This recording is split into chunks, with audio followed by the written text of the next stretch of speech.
Hadi devam et, devam et. Sona kadar, hadi hızlı. Hadi çocuklar. Aferin.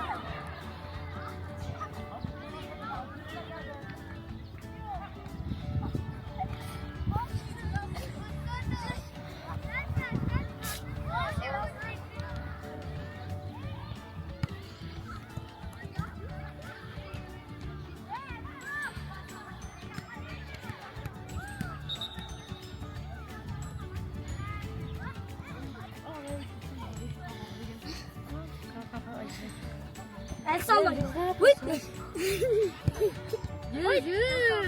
İsmail.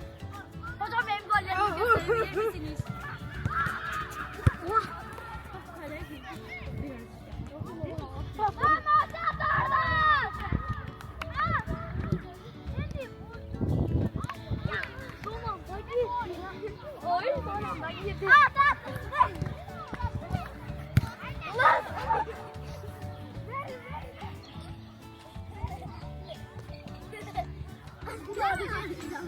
Haydi Anıl, hadi Anıl.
Bak buraya.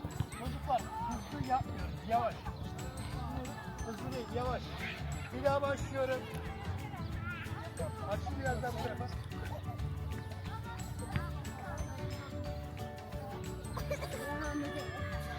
El salla, el salla.